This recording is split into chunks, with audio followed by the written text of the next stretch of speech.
Hey everybody, this is Rydo and we are back to Ni no Kuni. Let's continue. So we're in search of a ship. Um, I looked at the intro again and we already know that we're going to be out of these swimwear uh, as soon as we leave this area. So what I'd be interested in seeing is when we get our third companion character, whether he'll move into swimwear if we go back to this area, or if this does raise a potential possibility that this might just be a hard exit for the middle of the island. I seriously doubt that. I imagine we can come back at any point we want to. Um, Obviously, we're going to talk to this guy, and he's going to give us some kind of quest so that we can hop on the ship. Noticeably, there's an invisible wall here. And then we're going to use the ship to go in the ocean and go around. Excuse me, sir, are you the captain of the ship? I am, lad, captain and master of all who sail in her. You have a beautiful boat, captain. Why did it not move forward when I hit A there? I don't know, maybe I didn't hit the button fast, maybe I hit it too fast or didn't hit it hard enough. You do not need to tell me that. She is the most beautiful on the seven seas. There is not a finer or more fearsome ship afloat. And her name is no less fine or fearsome, for she is the legendary Sea Cow. Which, obviously, that should be a joke at this point, and you would almost expect a kind of just like jaw drop reaction over exaggerated anime reaction to hearing the name. And yet, it's not there at all. So there's comedy either in the localization or in the dialogue, and no comedy in the animations, which seems disconnected. I have something to ask you, Captain. Would you let us ride aboard your ship? You seek a passage aboard the Sea Cow? We need to get to Autumnia. Avast, girl. You believe you can merely stroll aboard? Who do you think you are? Well, Captain, and may I say, what a fine captain you are. The young man standing before you, and I know it seems unlikely, but bear with me. This unassuming scrap of a lad here, Oliver, his name is. He is only on a journey to save our flipping world. It's kind of funny, Drippy cuts in instead of just letting Oliver announce himself, which gets back to that whole idea of Oliver really not being the main protagonist of the story quite yet and growing into that. This camera angle is also pretty awful. What are you trying to emphasize here? It's probably the boat in the background that you're trying to emphasize, but at a certain point, you might as well just show the boat and not show the people. There's a shadow on the face of the sea captain. You're seeing his little anchor tattoo, or quite large anchor tattoo. But for the entire right half of the screen, you see half of Drippy. You see the back of Esther's head. So maybe there's an emphasis here in showing her legs and back and shoulders more. You see the back of Oliver with his legs, back, shoulders, and the back of his head. It's just a really bad angle, certainly. And it would be better, certainly, if it was a shot-for-shot animation in which whenever Drippy, Esther, or Oliver were talking, the camera was pointing at them, and then it would flip to the captain when the captain is talking, but that's not what's happening here. There is something in the trailer also that's slightly interesting, in that the White Witch says, so this is the boy who will save our world.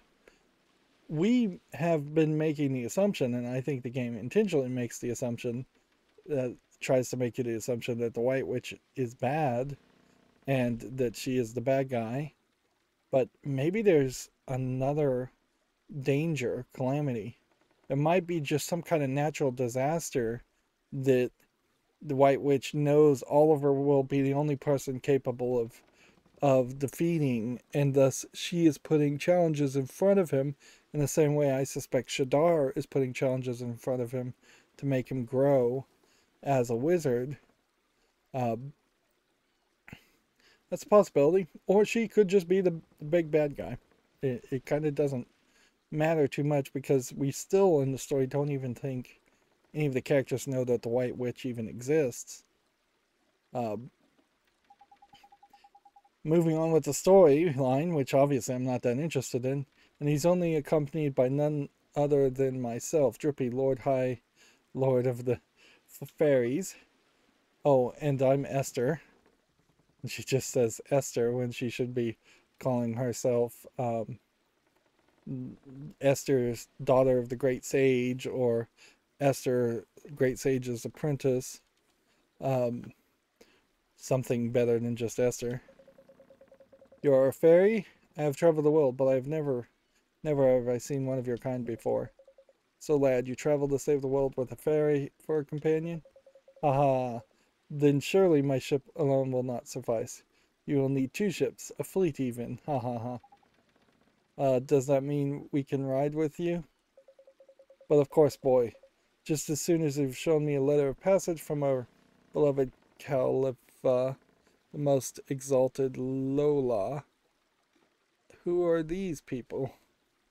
We sail, after all, for her glory, and for that of Al Mamoon, so we have to go back to Al Mamoon.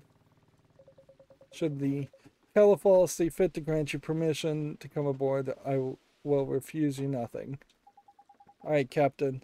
We'll go get the letter right now. Aha, fine words, lad, but easier said than done, I fear. Still, if you are truly to save our world, it should be the work of mere moments. Ha ha ha ha. I don't think he believes us, does he? It doesn't matter. We just have to prove him wrong. You know, it probably would have made more sense if more people didn't believe Oliver in this world and they just were, like, placating him. If we can bring him a letter of passage, he'll have to believe us. Let's go back to Al Mamoon and get it. Lola, eh? I wonder what she's like. Looking forward to this, I am. I flipping love royalty, me.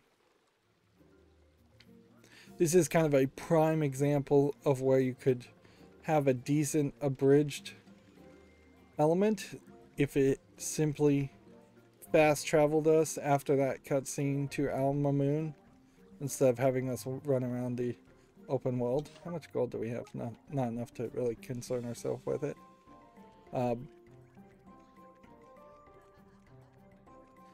In a lot of RPGs, they would also make a note that you've changed your clothes back. There'd be a pop-up here that says we've changed back into our regular clothing. Of course, you can recognize that, so you really don't need that note, but in older RPGs, you definitely would have needed that indicator because the pixely graphics probably wouldn't affect for it. It wouldn't be easy to see. We'll do a little grinding on our way here and see if we can capture some people. We might as well try to capture as many people as possible on the way and grind up.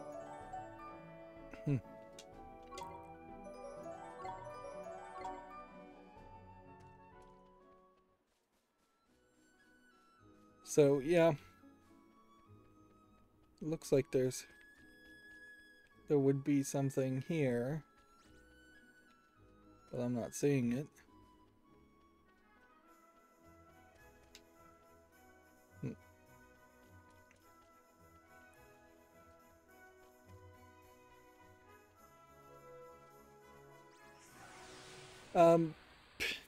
Wow, I've just gone silent because there's really nothing to say at this point. And this is the danger, certainly, of playing any RPG game, is that it will just get incredibly either repetitive with the same complaints, or it would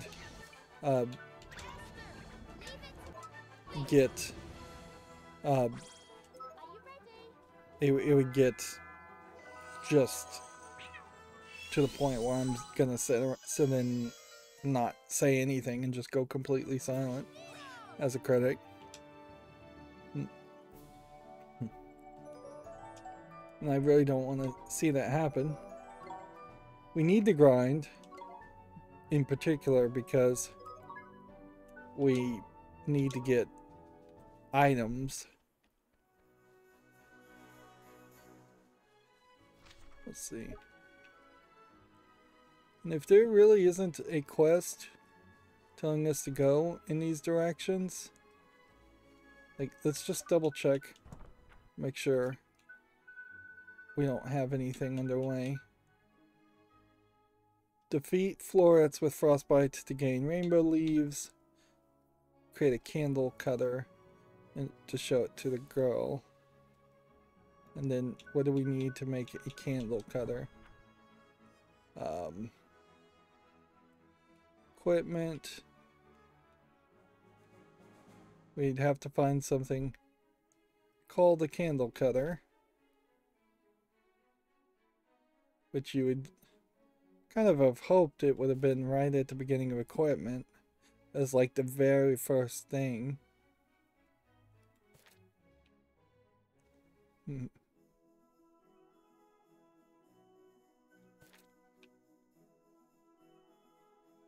Like, candle doesn't really indicate anything to me.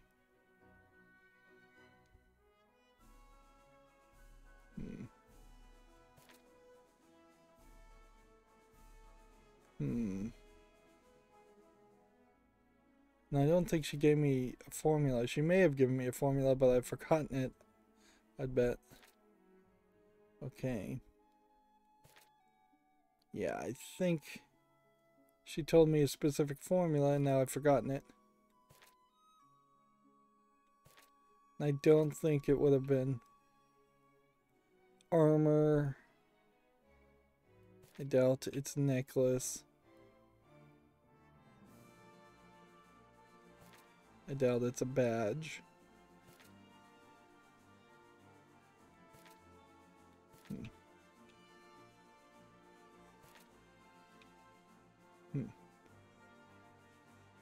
Okay. Well, that didn't help. Alright.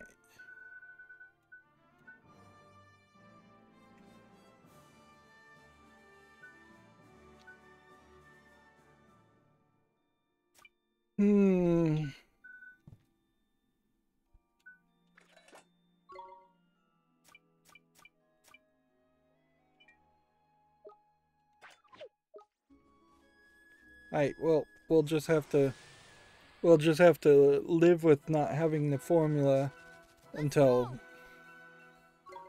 later. We'll probably have to go talk to the girl again and get the actual ingredients. And we probably don't have the ingredients, so grinding out now is probably the right move.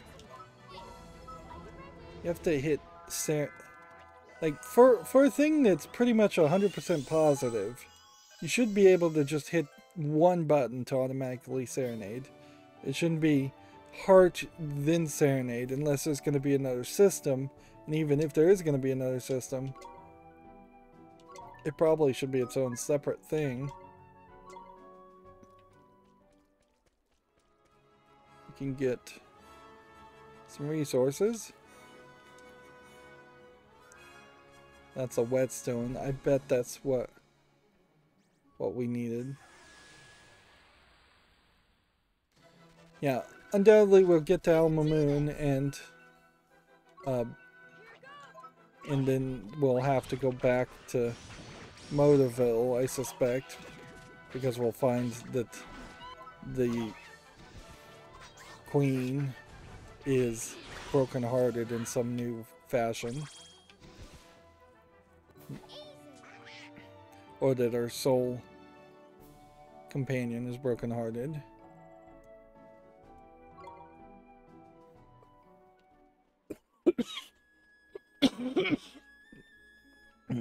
Yeah, I really wore out my voice live streaming yesterday, so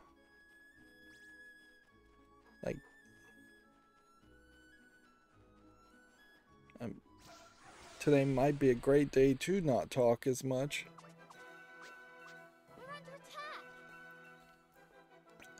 Florets we need to defeat. Okay. Spell, frostbite, floret.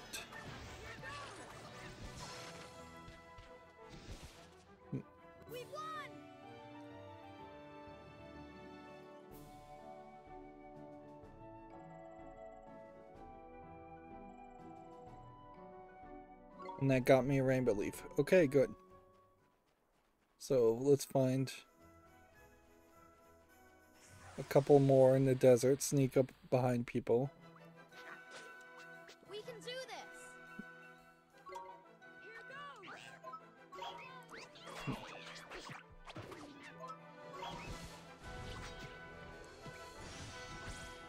this. This really does feel like just kind of unfair beatdowns on these monsters at this point. I guess that does introduce an idea, certainly, as far as any kind of Pokemon-like world. If there are just random monsters... I'm not gonna catch that guy. If there are just like random monsters wandering the world, why not train bigger monsters, stronger monsters to wander the fields and defeat them? Like if you could train a pack of wolves to run around and kill all the, let's say, skunks in an area, and they could just live on their wild, and they'd just been taught to continuously teach their own wolf pups to attack skunks. I think you would control an area fairly well, unless there was going to be a way at some point that skunks could overpower a pack of wolves, which is not believable. Like in a Pokemon equivalent, if you could get a Pikachu that would up to level 99 or max level, whatever that would be, I assume that's 99 still, and then release them in a general field, then the Pikachu would probably manage to keep the population under control fairly easily. This is going to be an issue, I think. We can either wander around looking for more florets and grind, which we might as well do, or we can just go into Alma Moon.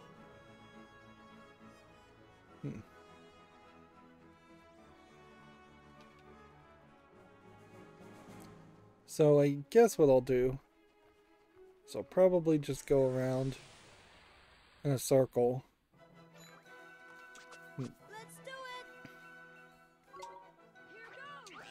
it. Inevitably, like most RPG games, we're going to end up just spending a lot of extra time. A lot of extra time looking for quests to finish and things like that. Let's do it. It might get down to the point where it's not even worth it to do these fights. Like, these fights right now couldn't go much faster. Yet, they're not giving us XP and they're not giving us...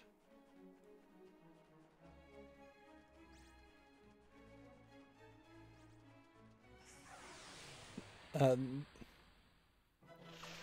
Stay calm now. Alright. Spell, frostbite, floret. We did it. I'm having to move fairly quickly just to kill the floret before Esther's monkey kills him. imagine the florets stay somewhere in this general region.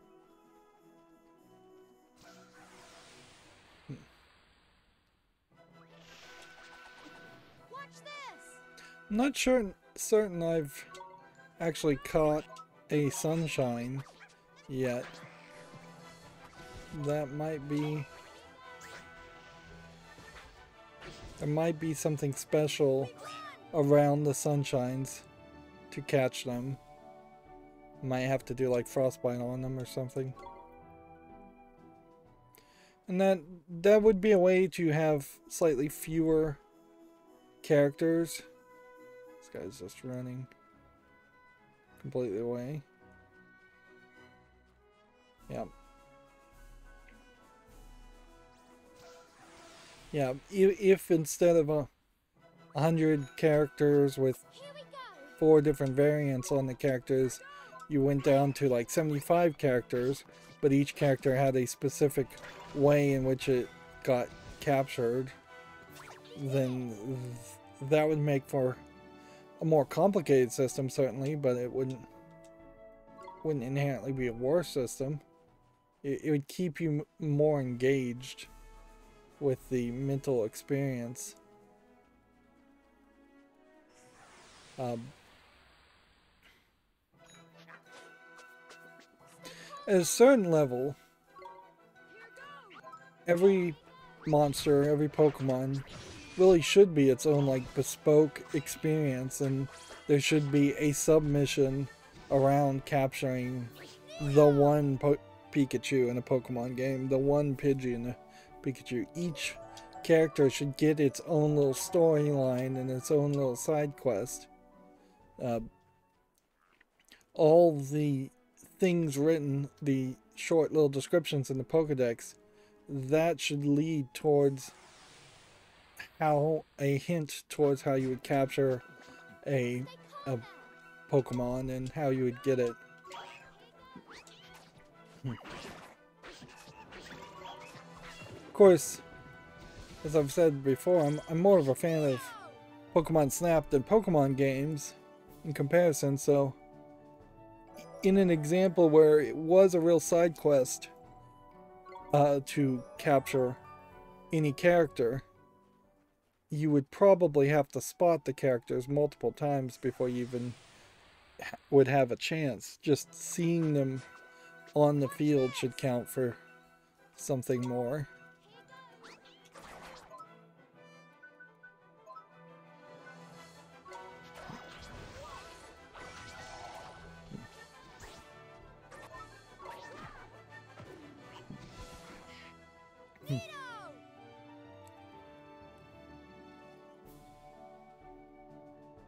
I believe that's all I needed.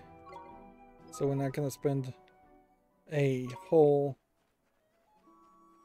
hour grinding in the overworld. There's a decent chance too that this would push us probably not back to the temple unless we have to go do a whole nother set of puzzles at the temple. But I wouldn't be surprised if it pushed us back up north to Ding Dong Dell. I wouldn't be surprised if we have to go back to the forest. We've heard no talk about getting a third wizard's wand, so there might be something more to that. It is now a little weird to see the kid with his shirt off running around in Alma Moon, now that we know clearly he was a character textured for the coastal city. And odd that he's just kind of randomly running back and forth, which shows that these actions are scripted and these cutscenes are happening in engine. That being said, this is just another great example of a terrible cutscene. Like, why are we looking at the back of the heads of all the characters? They're not even talking to anybody. Oliver says, so where do we go now? Weren't you listening, cloth ears? To the Calapia is... To where the Calapia is, ain't it? The palace, man, the palace. It's beyond the main square, Oliver. I'll show you the way. Of course, Esther would know. She pretty much lives there. You see that thief guy is wearing the same outfit as before, so he was breaking the law in the coastal city by not wearing swimsuits also.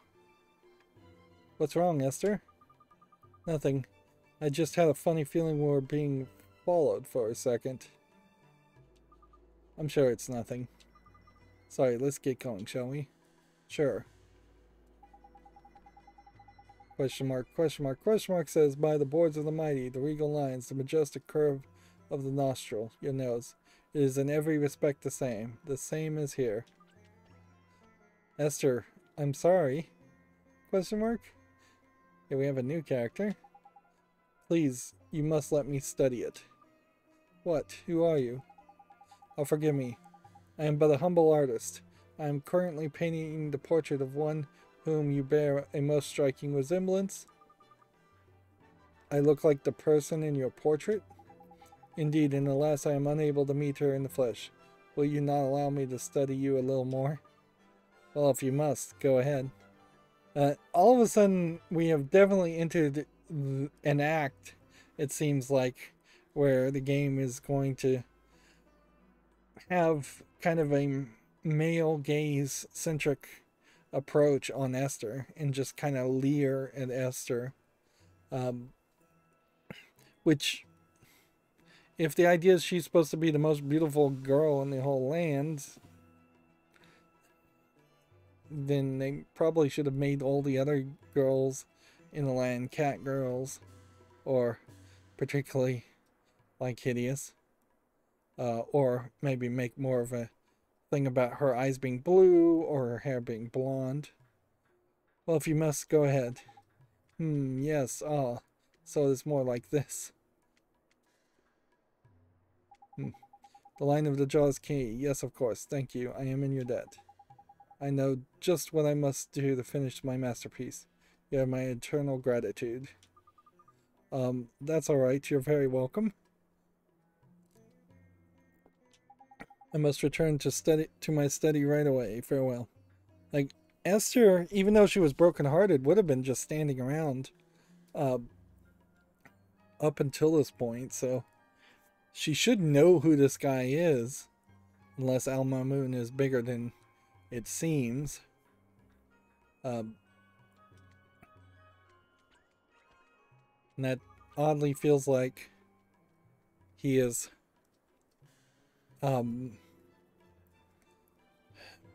being thrown into the story for no reason. And then when I think about the reason why he'd be an artist would be thrown in the story for no reason, it's kind of obvious that what's going to happen is Esther is going to turn out to be the spitting image of some princess or rich person, and the bad guy thief is going to try and kidnap her, or somebody else is going to try and kidnap her, and so we're going to have this whole side quest act that's going to be a big deal, in which we're going to have to either protect Esther or rescue Esther because of a case of mistaken identity. Or we're going to go in a little bit more wilder story, which I doubt the Ni no Kuni would do, where Esther is going to intentionally try to impersonate this rich woman, this princess, as a bodyguard or as a way of deceiving somebody. They probably, if they went down that route, would have her act as a bodyguard on the behalf of the princess, not impersonate the princess to pull off some kind of scam. It says, wow, I wonder who this person is who looks like me. Now, the other part to this is, if she did look like the princess of Al Mamoon, why wouldn't people have already noticed that? Whoever it is, the artist certainly seems to think she's rather beautiful. Crikey, these archetypes are a bit intense, ain't it? Not to mention a bit flipping weird. What do you mean? Esther and Oliver both being written very much like 10-year-olds, just like prepubescent kids, don't even have a thought in their head about potentially having romantic interest in each other. maybe that will change by the time we're at the end of the game, but I wouldn't be surprised if it doesn't. Oh, nothing, just that, it was a bit of a funny one. Did you not think so? Just me, was it, Rydo? I'll shut my big mouth, shall I? Now, the thing that we probably need to talk about again, as far as localization, and this being a Japanese game and Japanese terminology, is there is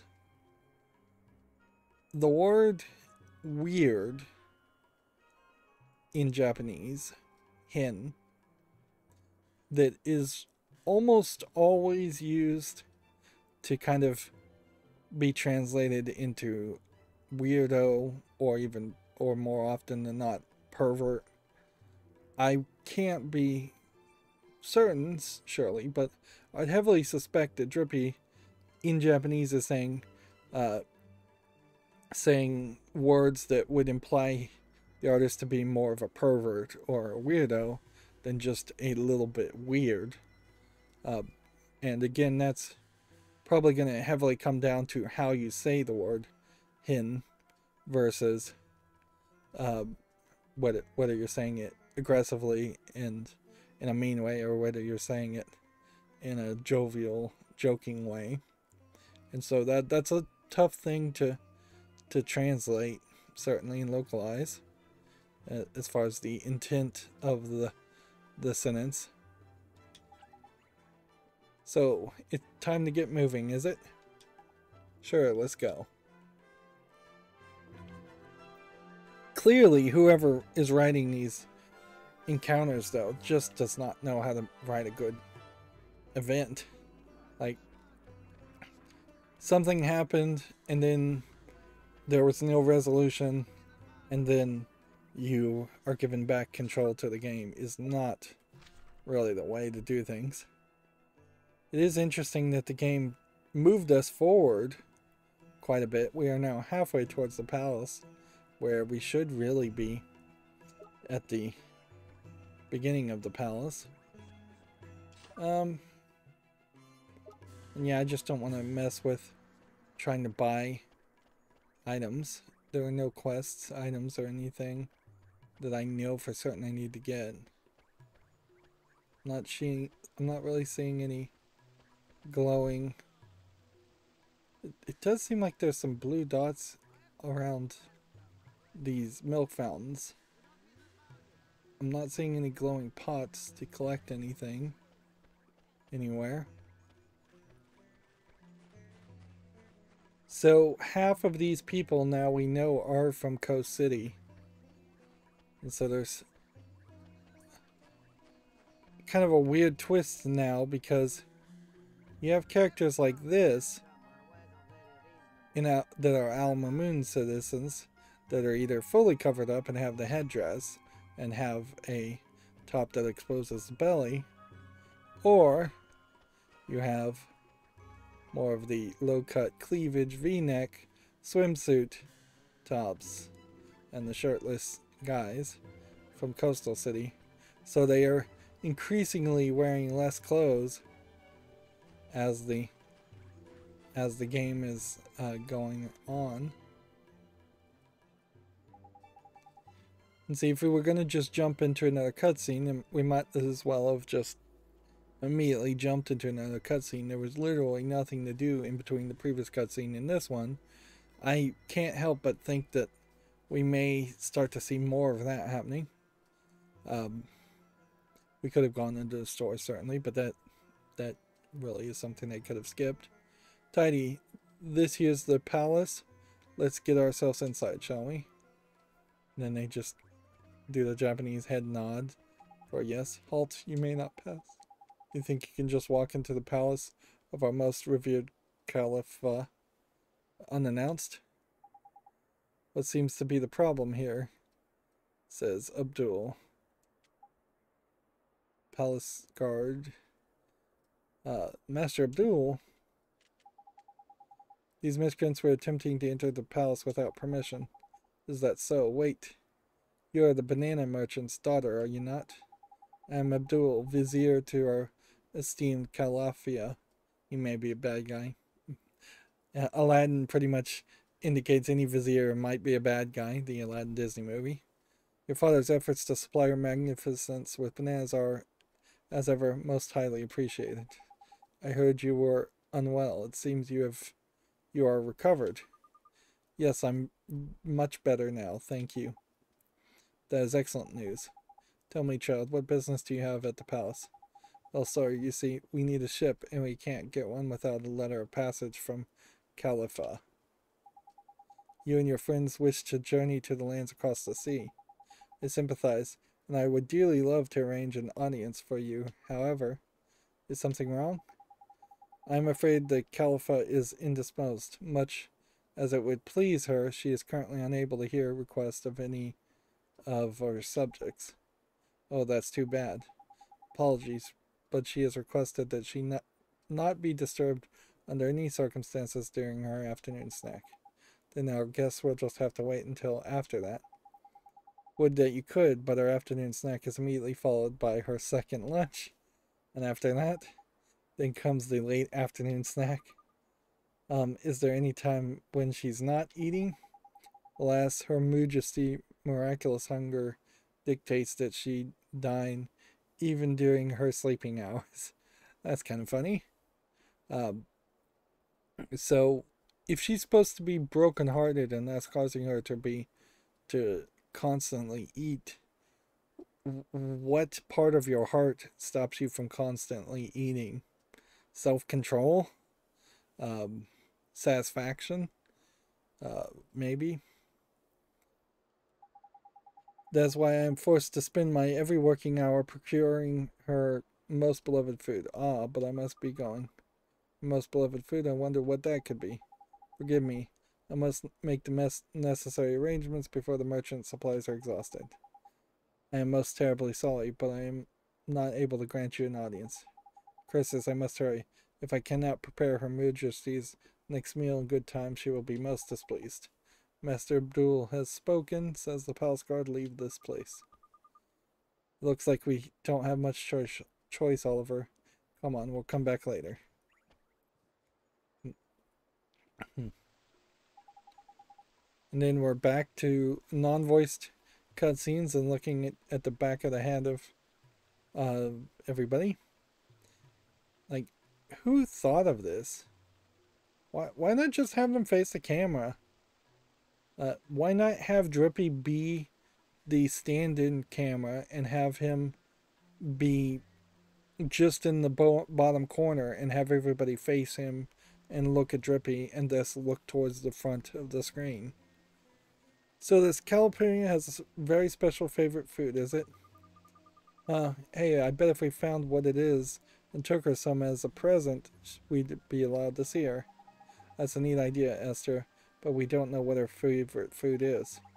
Oi, oi, Ollie boy. I know how we can find out, don't you? Come on, slow coach. We go to your world and find her soulmate, ain't it? Of course, if we can find her soulmate, we can find out what her favorite food is and give some to Califa. But we don't know who the Califa's soulmate is. I've never seen her before. So we need to find out what the Califa looks like.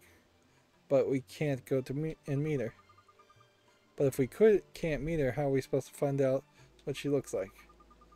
I saw her once in a parade when I was little, but it was so long ago I can't remember anything about her. So what do we do, jeepers? Why don't we ask why don't we know what Califa's favorite food is? We don't know what Califa's favorite food is, and we don't know what she looks like. I have to confess, I'm completely out of ideas too. Bah, all this thinking is making my head hurt, man. Tell you what, let's go down to the cat's cradle and sleep on it, shall we? Well, I guess I am kind of tired. The cat's cradle is near the entrance of the town. Okay, let's rest a while. Did the game really need to tell us where the cat's cradle was? It seemed excessive.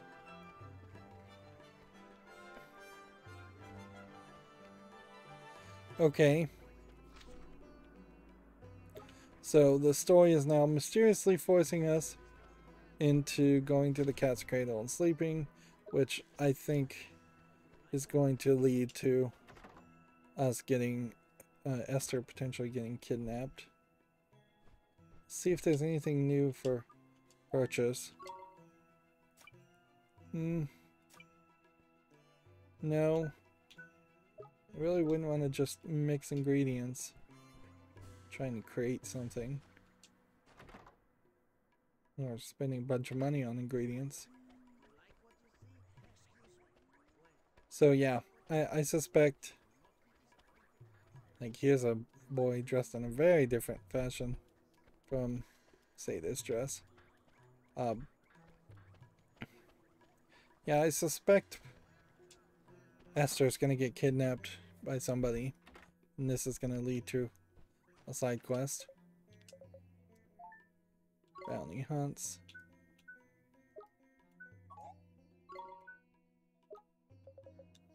Let's check the errand board. See if there's any new errands.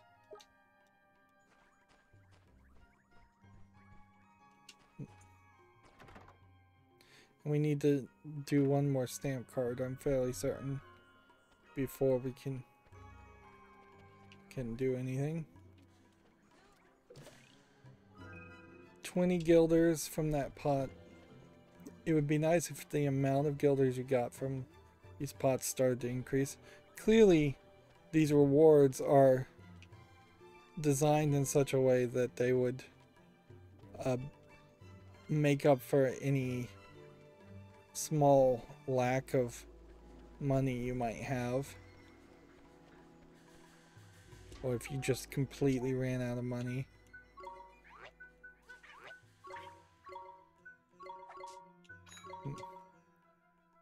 Yeah, I suppose at this point this is gonna get fairly crazy, and we will just on a fairly easy basis, without even really trying, probably have at least 100 familiars in excess. But none of them, it's very possible that none of them will ever be upgraded. I feel like there was a treasure chest here originally, and once you opened it, it disappeared. Welcome to the Palace of Pampering, the cream So, of Cat's Cradle that's why voice act this scene? I must apologize. Please, you must excuse me. Is it finished? Is it It is really indeed. The paint is finished? scarcely dry, but it is completed at last. Oh, how I long to see it. Now, please, hang it over here. Isn't that the artist who... Yes, it is. I wonder how his picture turned out.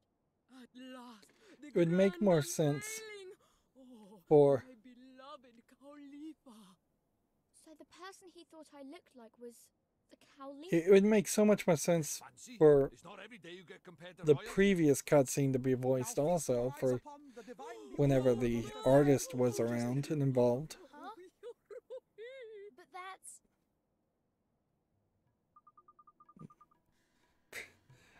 So, unless we as the player and Oliver and Esther see Esther as a completely different person than the way she really looks, this is A, insulting, and B, kind of funny that the artist would say she looks anything like Khalifa. Of course, we kind of already know what Khalifa looks like, because if you'd seen the intro trailer, as most players have, or would have, from the main menu, there's not that many people shown in that trailer, so you would have been able to more than likely guess, particularly if you could equate a cow being a big character. There's really only one big character in the trailer.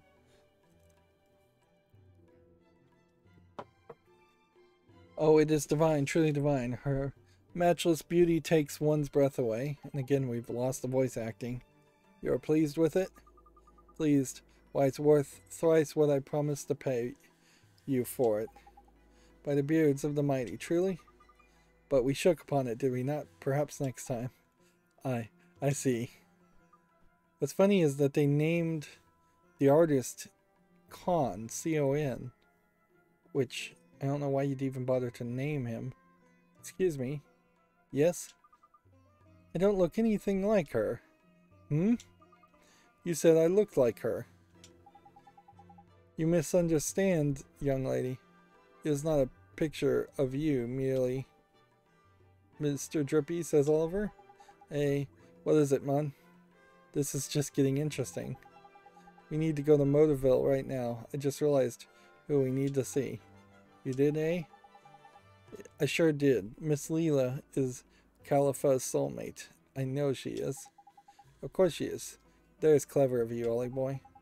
Thanks, Mr. Drippy. When I saw the picture, I knew right away. What's funny is that all the soulmates of this entire world seem to be within a 3-block radius of Motorville, which once again gets to that uninteresting interpretation that this magical world here is literally just the imagination of Oliver having a psychotic break from after the death of his mother, which that's not fun as an interpretation, but certainly it leans towards that being the reality.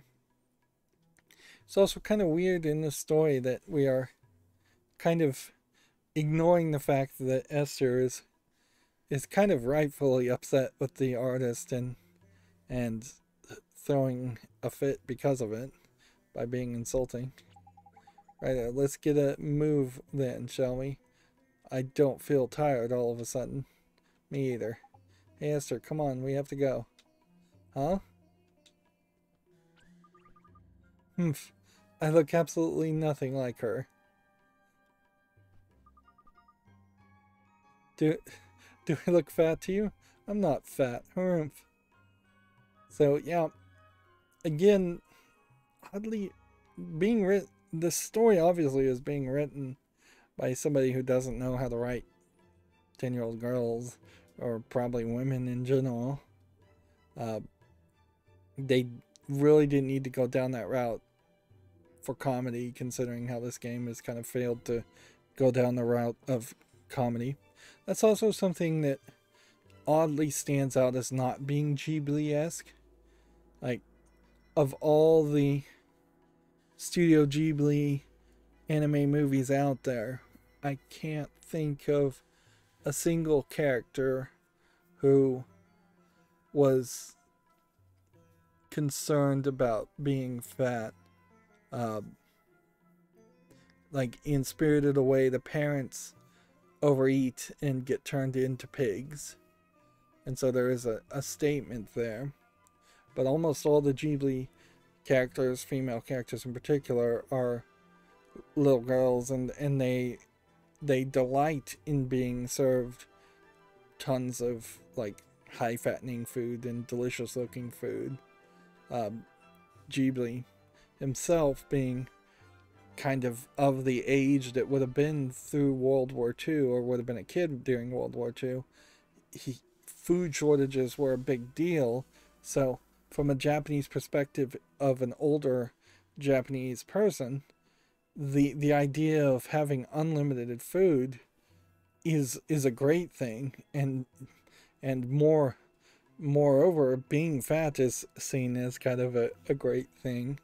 Now, in recent decades, being even slightly overweight in Japan has become very bad, but I seriously doubt any kids really care about that too much.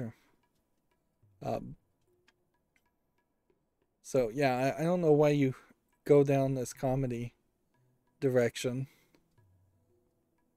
particularly knowing that you're not going to end up the story, or it's not going to resolve into anything or become a character trait of Esther. We hope it doesn't become a character trait of Esther.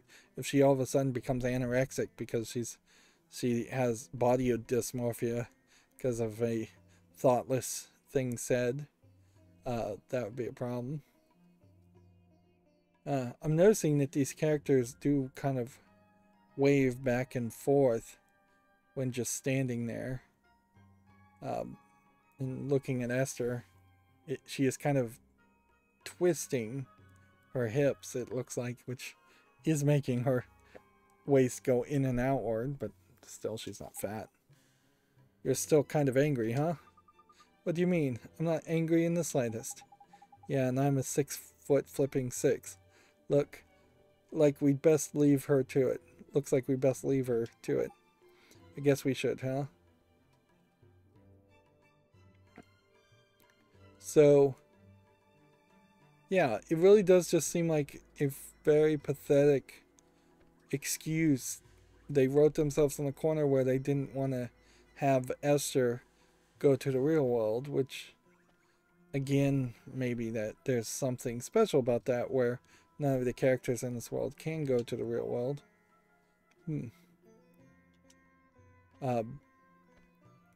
That might be the case. Or it's almost certainly laziness, and there is just no explanation at all otherwise. But this once again highlights the idea that all of this is just happening in the mind of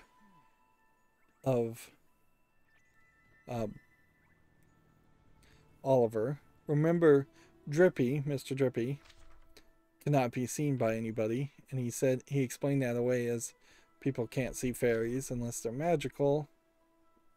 So it is just Oliver that's been interacting with people. I kind of question at this point whether we'll ever go into any of these other stores. Layla's milk bar and having a cow on the front of it now makes a little bit more sense, but it being called a milk bar really doesn't make sense still. The door is closed. Oh, she did come to the other world. Which is interesting because I thought they were going to just leave her. There's a little bit of weirdness here in that when you're in Motorville, you run around by yourself. But when you're in the overworld of the other world, you run around with Esther following you. And when you run around in the city of Al Malmoon, you run around with Esther following you, or you were in that sequence. But when you were running around the coastal city, she wasn't following you. Like, very inconsistent. Like, whether or not your companions follow you or not, it's just the needs of the story without any logic behind it. Whereas a better game developer, a better director would have literally said, no, our companion characters will never follow you. We've even seen in Final Fantasy games where your companion characters just kind of magically morph outside of your body whenever they need to talk and then morph back into your body. It's not gory or anything. It's just like, oh, these characters need to talk. They magically appear, then they magically disappear. Any game director would have said, yeah, if this was a question that was going to come up, which is a fair question certainly to ask, are we going to bother to have the graphics engine render another NPC character that's just following you around the whole time? There should have been a decision, and that decision should have been adhered to throughout the entire game, one way or the other. If we look at these prices, this may also give us an idea of what time frame this is supposed to be happening in. Oranges for a single penny, that does seem awfully cheap. Not even like 1940s or 1950s. That an orange for a single penny, being a fruit in a European country. Actually, in the real world history, I'm not sure an orange would have ever cost a single cent. It would have had to have been somewhere in like the 1850s or 1860s at best. But bringing oranges to Europe would have been incredibly expensive, and it would have been a fruit for the kings originally. And then eventually figuring out how to grow them and ship them cheaply Would have probably taken 100 years after that. And then at a certain point, inflation would kick in, and an orange costing a single penny doesn't make sense. I'm sure the Japanese didn't think of any of that, though, and they just picked a random number, and they wanted to keep the prices fairly low. Yeah, and again, I'm not particularly too interested in what's going on because I'm getting distracted by the background. And this background art is flat, a flatter animation, which makes the 3D models stand out. I kind of wish the whole game and all the backgrounds look like that, but very little of it does. Drippy says, looks like the shop ain't open yet. I'm sure if we wait here, she'll be along soon. It's time to open up already. Someone's coming. Interesting. So what happens when the soulmate of Myrtle and Esther come in close contact or touch each other? Does nothing happen? Do they become better in some way? Do they become worse? Do they merge together? And does the universe explode? Who knows? Like, we don't know the rules. It is kind of interesting to look at Myrtle next to Esther. You can see the different hairstyle. Seems like Esther might be slightly taller. Different outfits, obviously. Myrtle has a more puffy dress, so it is easier to potentially assume that she is fatter than Esther, but I suspect they're pretty much the same, and it's just the dress that looks that way. Myrtle says, "Oh, hello, Oliver." Myrtle, hi. How are you? Are you feeling better now? I am. That's all thanks to you, Oliver. What are you doing here? Do you need something from the store? Wait a moment. I'll just open up for you. Who's this girl? I feel like, says Esther. Like you know her somehow? Yes, and she looks just like me. It's like she's my long-lost twin or something. She looks much more like me than that stupid old Khalifa. Can she not see me or something? There's perspective of you. She can't see you nor me neither. Okay, so we're now getting that explained. Really? So I'm invisible? What a strange feeling. Of course you're invisible. You're from another world, ain't it? Huh? Did you say something, Oliver?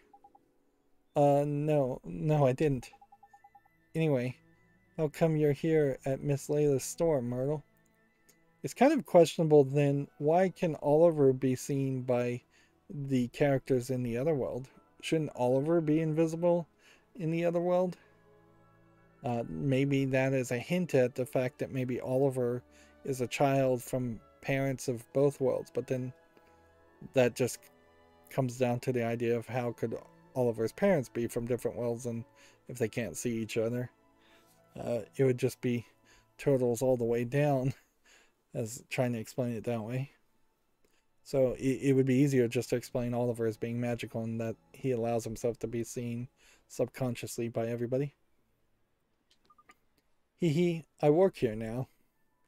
Now, this is a common theme in Ghibli movies, is where kids, very young kids, end up working at shops. And again, Ghibli himself probably did work at shops at a young age in Japan post World War II or around that time. But to a Westerner, the child laborer or working in a shop very young does not make a lot of sense unless you're one of the few kids of a parent who owned a shop.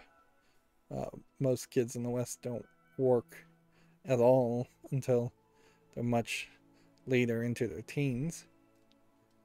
I work here now. Miss Leela and my mom are friends, and when she heard that I was better, she said I should come work for her. Gee, that's real nice of her. Say, Myrtle, is Miss Layla around? Sure, she's busy training right now, but I'm sure she'll be back soon. What, Miss Layla? Training? That's right. She started running. Is she on a diet? No, silly. She's exercising so that she can eat even more. Huh? How do you mean? So she's training to be like a competitive eater, I bet. Haha, Myrtle, I'm back. Why, if isn't young Oliver? Hello, dearie. This is a weird outfit because now this puts Motorville in a weird position. Well, sunglasses have existed a lot longer than you might think. Orange framed sunglasses are probably pretty modern. Sneakers on her feet are pretty modern. What looks like probably uh, polyester running or sweatpants. Those are kind of modern inventions. The sweatband around of her head, like sweatbands in general, I think were invented somewhere in the 80s. Um, so the timeline here, if you're trying to find a real world timeline, is somewhere I would say between 1950 or no 1850 and 1980 plus. I mean, it really could be any time.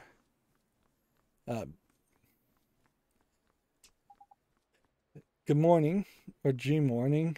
Good morning. Uh, this is a point where localization really should not happen with the accents. It would be much easier and better to localize to a very basic English so that this actually could be a kid's game. Although at this point we know it's not a kid's game. No kid would sit through all of the slow parts of this game to get to this point even. Um, but if you were localizing to a more basic English level, then the English as a second language for selling this game in like China or Korea or India, places in Asia in general where the second language of English is often learned, Germany, uh, all of that would be way easier to understand. But once you start to throw in good morning, or Ollie Boy, or Rydo, or Ain't It, all of these little colloquialisms, it gets harder for people to be certain that they actually understand what's being said.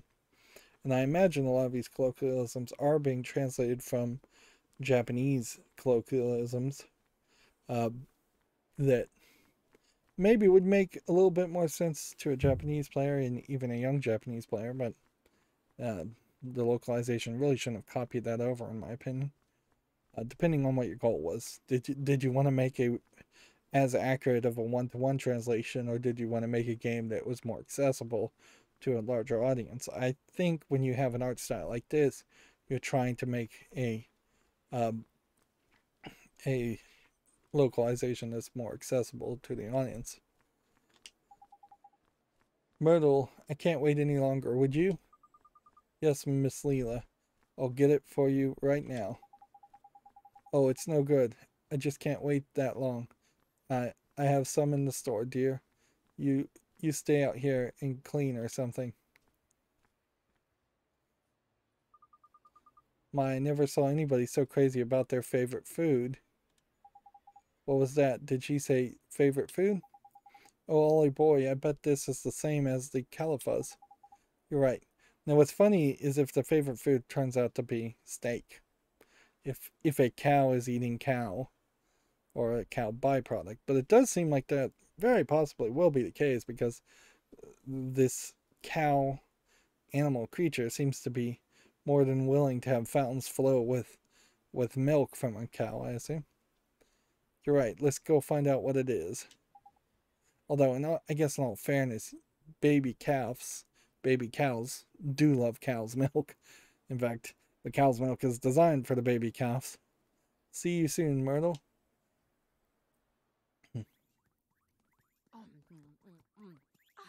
Miss Layla, And this is going to be the point where it's cheese. we get it voiced. A whole lot of cheese.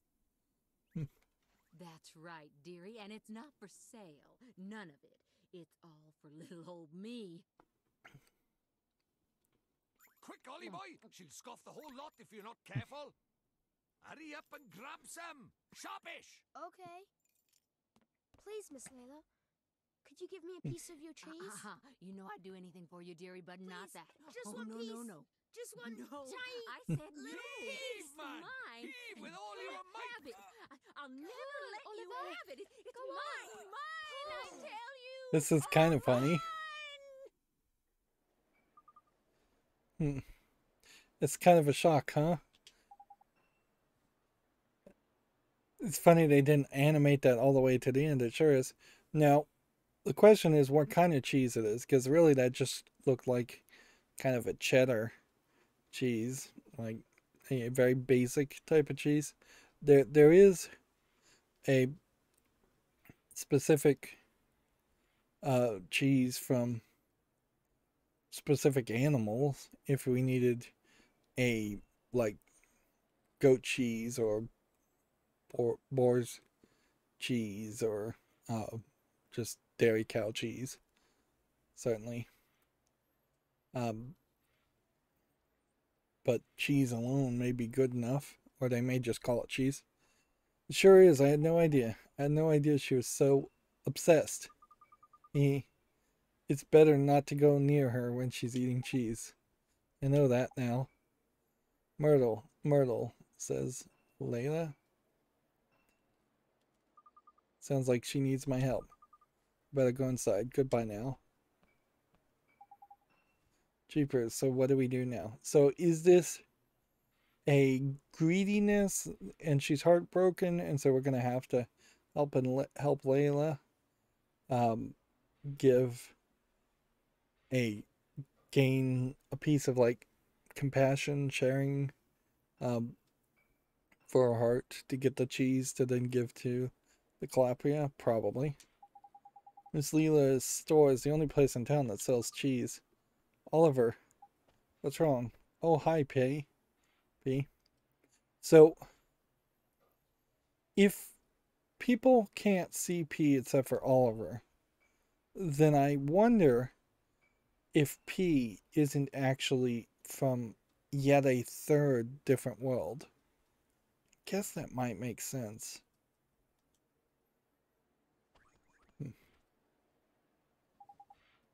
We kind of need some cheese. Cheese, question mark, in quotations? That's right. It's the Caliph's favorite food. Who's he talking to? Must be his imaginary friend again. Here we flipping go. Huh? We can make it? Make our own cheese? Yes, with your magic. Lots and lots of cheese. But I can't. I don't know how. Yes, you do. Just try. Just try. Just think it's really that easy? Yes. But do I even have a spell that I can use to do that? Hey, wait. She's gone. Have fun talking to your imaginary friend, says Drippy. Did you, Ollie boy? Better than talking to your real friends, was it? Huh? Imaginary friend? You mean P? P? Who's that? What do you mean? She was right here. I didn't see anyone. Maybe only you can see her, Oliver. Really? But how come? Well, maybe it's just like how Myrtle can't see me, but I can see her. You might be right, you know. I've never seen this P either. Anyway, what did P say to you? Oh yeah, she told me to use my magic to make some cheese. What's that? Make it with your magic, you say. Well, she may be too shy to let us see her, but she ain't afraid to stick her neck out advice-wise. You mean it won't work? No, Mon, it'll work. The whole point of magic is to make the impossible possible, ain't it? But I guess it's difficult without the right ingredients, huh? But we do have them. We do? Now, to make cheese, you would need salt, maybe some cheese-making enzymes if you want it to taste good, and you would need whole milk that hasn't been preserved or processed. You would need the curds and the whey and all of that. So you could pretty much make cheese. Although almost certainly if you were in an emergency situation, you had to make cheese or starve to death. If you don't, you're going to almost certainly make something that tastes awful but will be not poisonous. We do? Of course we do. Back in Alma Moon, the fountain of milk. So we use the milk magic to turn the milk from the fountains into cheese. Now that we can do. Tiny. Righto, Olive Boy. Let's get back to our world, shall we? Yes, let's go straight to the fountain of milk and try it out. They're in the main square back in Malmoon. Again, the game just telling you reminders, because even the game itself knows that there's a possibility you are going to have forgotten where to go and what to do. It does not seem like there's anything else you can do while you're here, so spend 0 MP and cast Gateway again.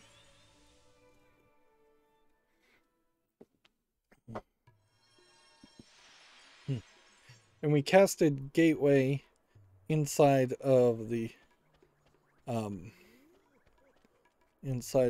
hotel, and that got us to the beginning, the same spot, the starting spot of Motorville. And then we cast from Motorville to get back to Alma Moon, and it put us at the gateway of Alma Moon. I'm a little surprised that we didn't have to cure our brokenheartedness on Miss Layla. So this is leaving us basically with the assumption that Miss Layla is just obsessed with cheese, and there's no other aspect to it. Boy, does this girl's outfit just like oddly go in the exact opposite direction as the Coastal City 5-year-old girl outfit. She is just covered head to toe, which I guess a contrast is probably the way to do it. Okay. So spells, what do we have? Quicken growth speeds up the growth of plants but shortens their lives. That might be it. Rejuvenate might be just secret ingredient. We haven't used secret ingredient, so I wouldn't even be surprised if it's like quick growth and then secret ingredient.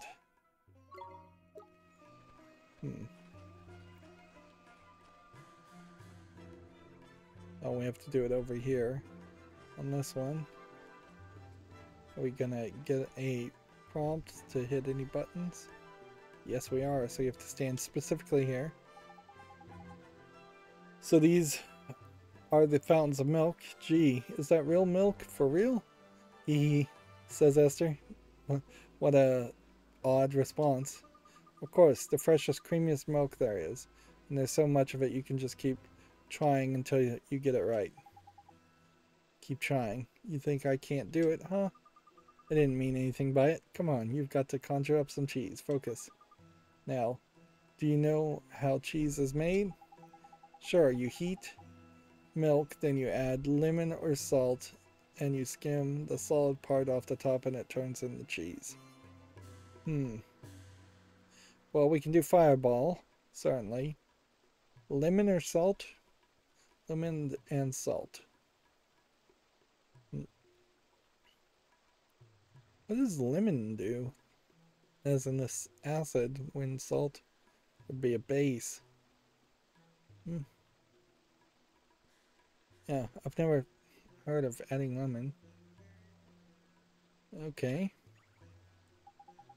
Blimey, a regular cheesemonger you are. This should be cheesy peasy then. All you need to do is the right spell, ain't it?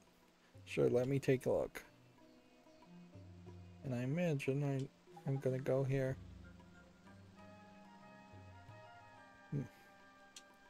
So we'll do this. And fireball. Nothing happens. Secret ingredient. That's the right one. Look at that. It's flipping working. It really is. You're so good at magic, Oliver. Well, Oliver's basically the only person in this whole world that's still doing magic besides Shadar, so how would you even know?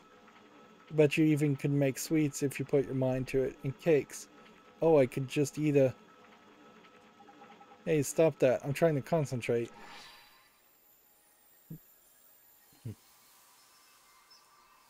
Now what would be funny is if this spell just kept on going through all the milk that's flowing through from the fountains. All the way back to the source, wherever the source is. So we've attained a giant cheese wedge. Apparently I also got distracted and made candy and sweet. Look at the flipping size of that, man. We went and made some sweets and all. I wouldn't be surprised though if the milk led to the sweets tasting very milky and the cakes being too milky. Because otherwise this magic literally is just turning anything into anything else. That was Esther's fault. I bet you wanted some too, didn't you? You shouldn't distract somebody when they're trying to cast a spell. Oh, don't be like that. Now we can go and see the Califa. Califa is a bad name, I have to point out here too, because it is dangerously close to Caliphate, which is, if I'm recalling correctly, a death order. No. The Caliphate is a Muslim commitment to kind of war, I think, to create a Muslim country, create Muslim, like, strict Sharia style law. I think that's what a caliphate is. I'm not sure, but it's definitely a big word and a kind of, at least to Westerners' ears, bad word, or it's been used to do a lot of bad things. And this is in Al Mamoon, and it is, Al Mamoon does definitely feel like a Persian Middle East type country. Our present's a little on the large size, but I suppose it won't matter. It's the bigger the better, I reckon. Let's please her with cheese. What'll be funny is if it turns out cheese is not her favorite spell, or favorite food. Let's quickly look and see if we ended up with anything as far as ingredients.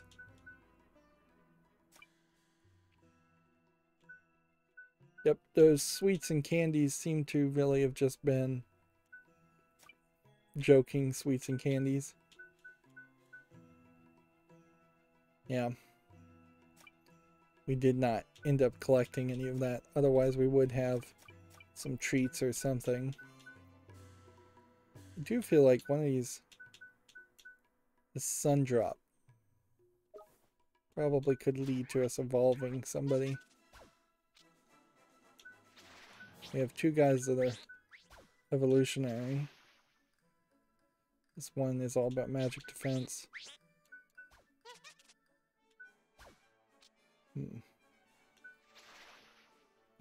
Let's see if we can do this.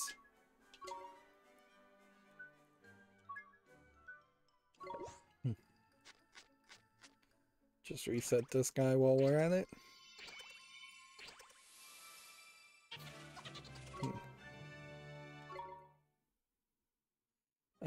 I don't think these others will do anything now.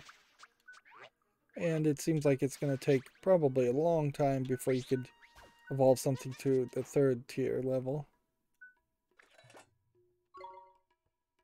Still have only one formula. So we're going to talk to this guy. Good day to you all. How may I be of service? We brought some cheese to give to the Khalifa, Mr. Abdul, sir. Cheese, praise be to the ancients. They talk about the ancients. It feels like that the journal, the magic book, should have mentioned the ancients if that was a big deal. I thought there was none remaining in all the land. The Caliphate just can't get enough of it, huh? How did you hear of this? It's a secret known only to those within the palace. No matter, you are correct. Her Majesty is indeed a great admirer of cheese in its many forms. She will undoubtedly grant you an audience to any who come bearing such a gift. Please, you must follow me quickly. This is the first time in probably 4 hours we've seen any flat 2D animation from, I assume, Studio Ghibli. The stinking rot bag. What is that divine aroma? Here, your majesty. Bountiful Khalifa, these humble servants come bearing most delicious tribute. Heavens, what a dear sweet child. Bring it to us now, there's a good boy. Please. Huh? You want me to take it to her? Quickly now, young man, bring it to us. Hurry! Why he has to bring it, I have no idea. When you could have just... She seemed to probably been able to just grab it. She must be stuck in the bed.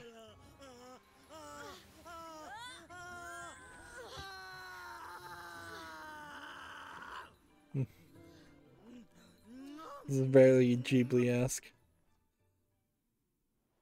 Delicious cheesy wheeze. Do you have more for us? More? More!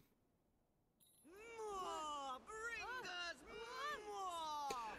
The controller is vibrating as she's rolling around, and we're back to 3D. I fear you may burst. A bull! We are hungry! Your request does not go unheard, So- Majesty, but I fear So for the divinity's controller has vibrated maybe 4 times in this whole game. Utterly broken heart. What? But She might not look broken-hearted, but depending on which bit of heart is missing, all manner of weird things can happen. See, what Her Majesty's lacking right now is a drop of restraint. restraint? Interesting. That's right. And without it, she can't control the urge to stuff her right royal face. We won't be getting any favors out of her until we've sorted this out. You mark my words. Okay. So we need to find some restraint somewhere, huh? There's quick of you, Ollie boy. You have been paying attention after all. Let's go then, shall we? Please, you must do all you can to help Her Majesty. Interesting that his book is just sitting there. Why would he just put it down? I guess there's no pocket in the cape or in his... So where is he holding the book other times? Like, why introduce the idea that he wasn't holding the book then, when now you have to go back at every previous cutscene and wonder where Oliver is holding the book otherwise? It's going to be kind of hard to find somebody who has an abundance of restraint. That's pretty much everybody. Anybody who's not doing something might have an abundance of restraint. Restraint, huh? Can you think of anyone who has a lot of restraint, Esther? Let me see. There must be someone. We can use the locket to try and look for someone, but this is a big old town, man. Let's try the shopkeepers first, shall we? That's a neat idea, Mr. Drippy. People who own shops know everybody in town, and they hear all the news, too. They do, don't they? Great. Let's ask around all the shops, then.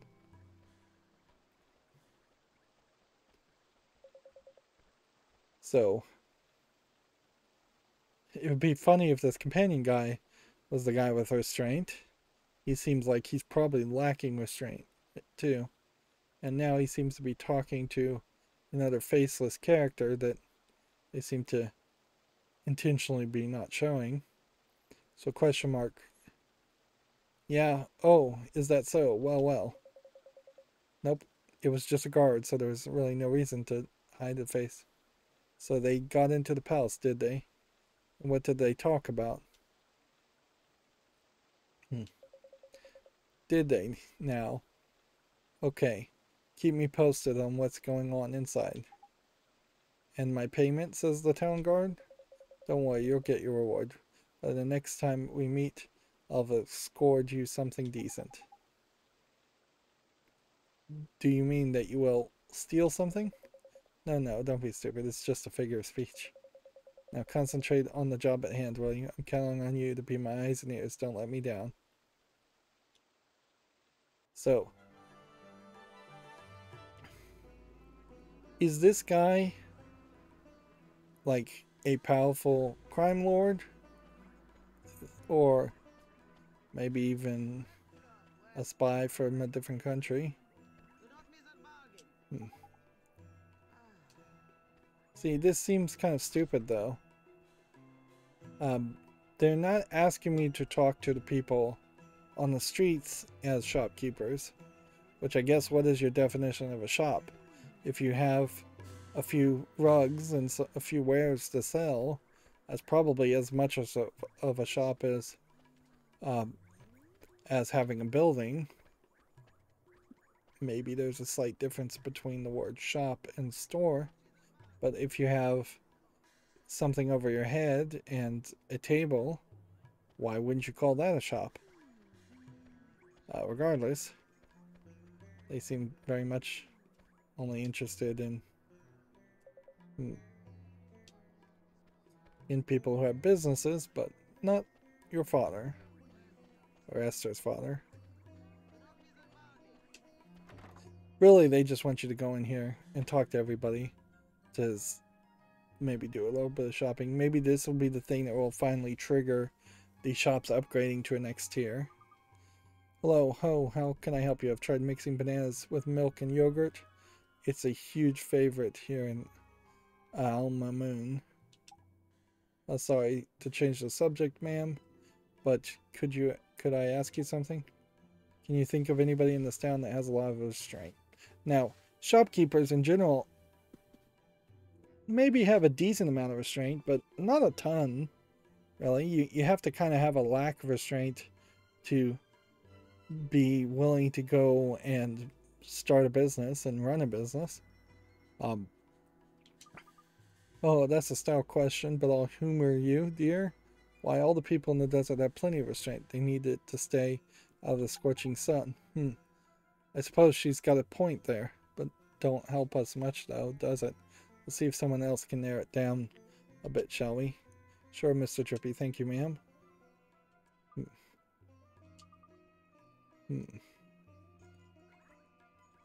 Let's see what's available to buy now.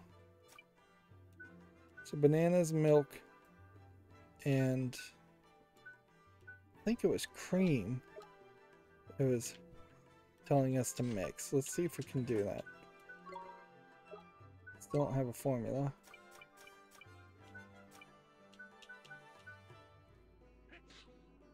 Creamy milk, bananas.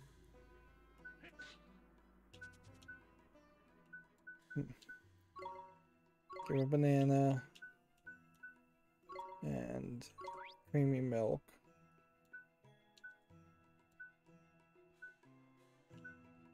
Would anything else here even start to make sense?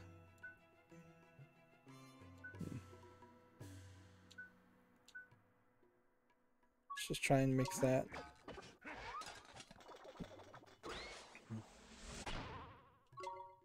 Alright.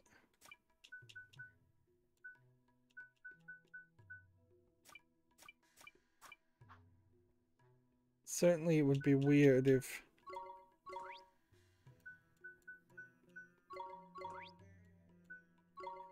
you had to mix things from different sections, but I think you kind of do have to mix things from different sections.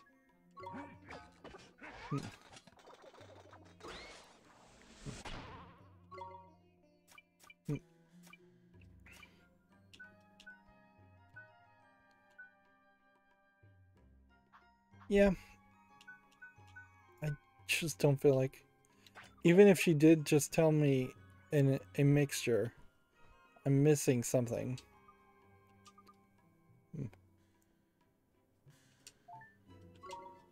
Let's see.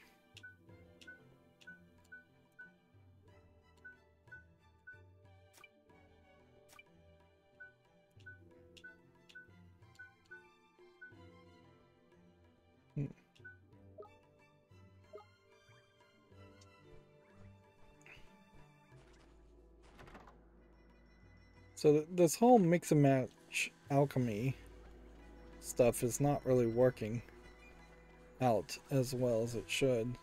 It's in fact a little annoying.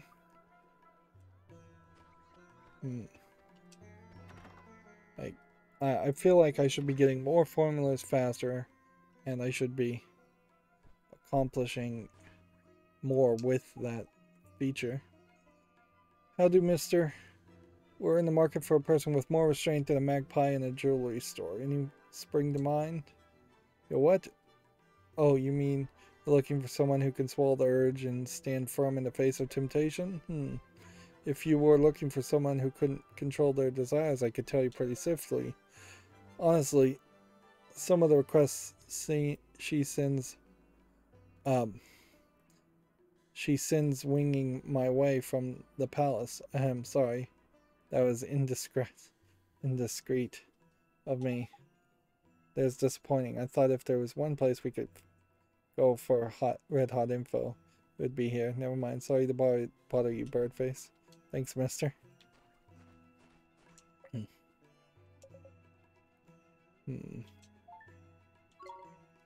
no new things we can do.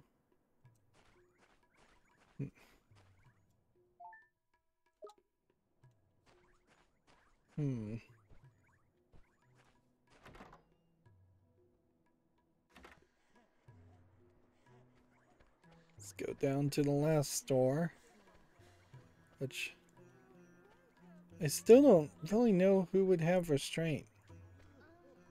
Just trying to think of anybody that we've even met with a lot of restraint, and I just don't know of any character.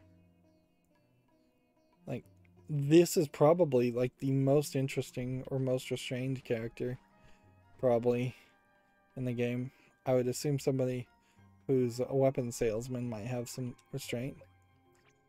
Ah, you look troubled. Well, if it's equipment tough enough to survive the harsh desert environment you're after, you've come to the right place.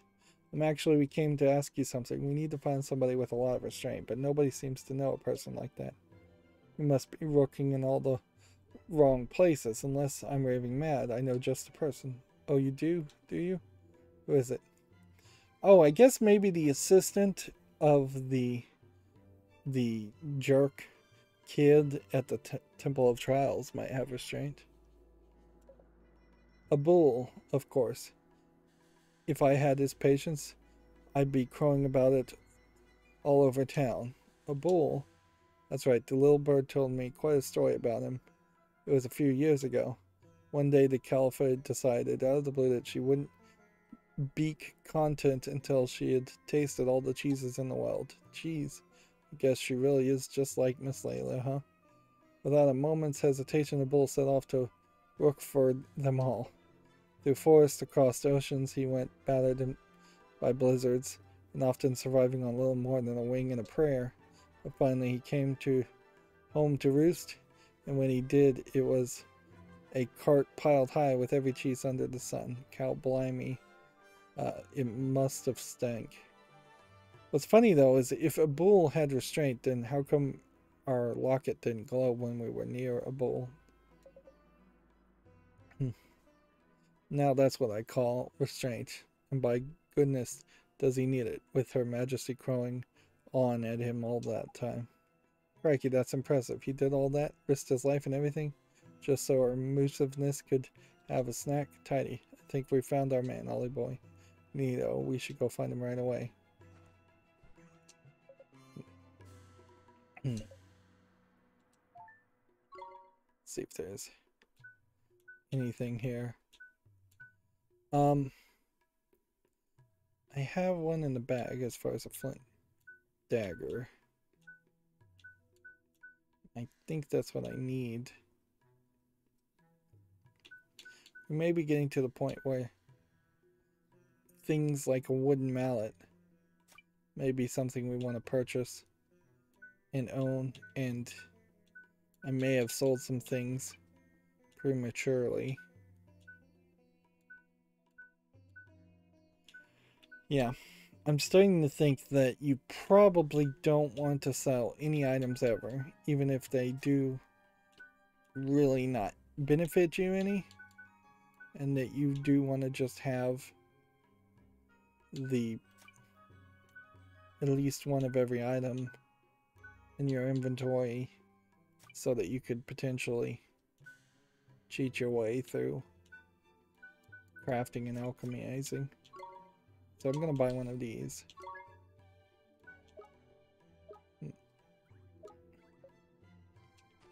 That's all I'm gonna do though.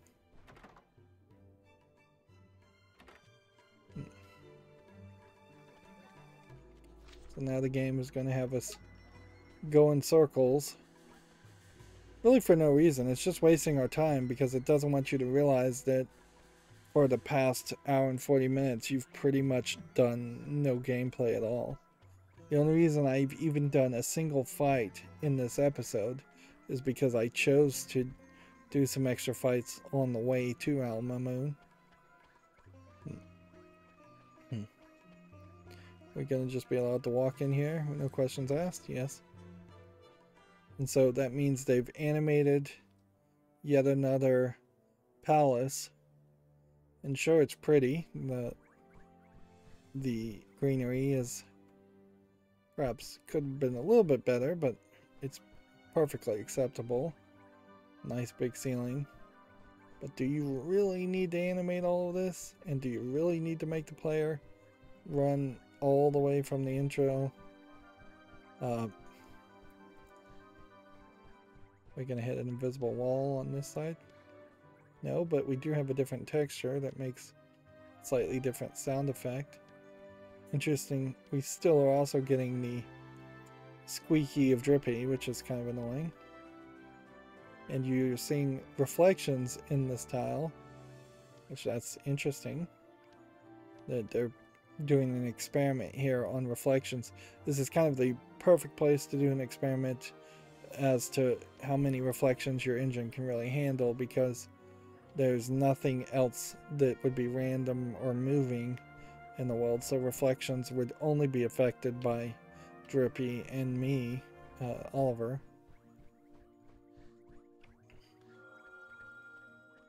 So now it glows for no reason. Why wasn't it glowing before? Mr. Blue, sir, we found out somebody with a whole lot of restraint. You did? This is excellent news. You must tell me who it is. It's you. Me, but impossible. Not in the slightest, Peter. Patience. Look at Ollie Boy's locket. It's glowing up a treat. Would you let us borrow some of your restraint, Miss Abdul? Well, of course you may. For Her Majesty, anything. What must I do? There's nothing to it. Just lie back and think of Alma Moon. Okay. Well, get on with it, Ollie Boy. I think it's important to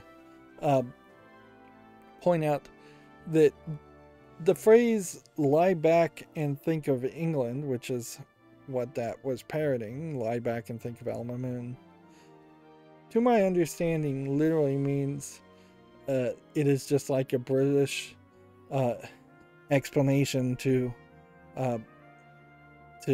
British wives is what they're supposed to do while having sex with their husbands is lie back and think of England, because the implication and the joke there is that the English are just so bad at making love that and that the women are so uninformed about the process that they don't even have a clue what to do. So why the dirty joke? Why localize the dirty joke when it doesn't really play or make any sense? It certainly now makes it seem like now this 10-year-old wizard boy, I keep saying he's 10, I'm assuming he's 10, he looks 10. Is he effectively like doing something as intimate as making love with all these characters magically to take a part of their heart? I mean, on the face of it, it does sound very intimate, but you definitely wouldn't have wanted to make that connection, and yet you did it for a joke for no good reason. Sure, here goes. Take heart, give heart. This really is just not the kind of game where, like, oddly, the writers didn't have restraint. This really isn't the kind of game where, like, it's actually for kids, and then you would want to put in some jokes that went over the kid's head for adults. I don't think in video games that makes any sense either, because most video games are not designed around the idea of somebody watching, like a parent watching a kid play a game. That does happen, but not consistently enough. It's not like a movie. It would make sense to have a movie that was for kids and then there's a few adult jokes. And even that maybe is wrong. I could definitely see an argument to not doing that at all. But when you're talking a 60 to 200 hour game, this one line of dialogue is either just going to be ignored, or worst case scenario, if kids were playing this, then they have to ask their parents to explain that phrase. And I'm not sure even most parents would know. Definitely wouldn't want to explain it. Tidy, all done. Already. Is that truly enough to restore her Mujacy to her former glory? You bet it is. So now we're going to go over here and talk to her. Cheesy Wheezy. Mountains of delicious Cheesy Wheezy. And all for us. Nom nom. She's got cheese on the flipping brain. Her dreams. She even dreams about the stuff. Quick, Ollie. Magic her better, will you? Yes, sir. This is interesting because now this will be the first instance in which we cast a spell on somebody without asking permission. Which again, yeah. Maybe that makes some connotations there. You're doing something very influential, something very intimate, and not even asking permission now. I guess at this point you could make a mistake. It's weird that restraint was there when it would have kind of just made more sense to have courage here and then restraint if you're going in order, because it was enthusiasm, kindness, then courage, then restraint. It also wouldn't have been a terrible idea if it went enthusiasm, kindness, courage, restraint, and then everything would be spaced out by at least one spot, which would slow down the process of selecting things, but it wouldn't really matter. It would make it a little bit lower the chances of accidentally picking the wrong thing. Although I imagine the game would just not allow you to pick the wrong thing anyways.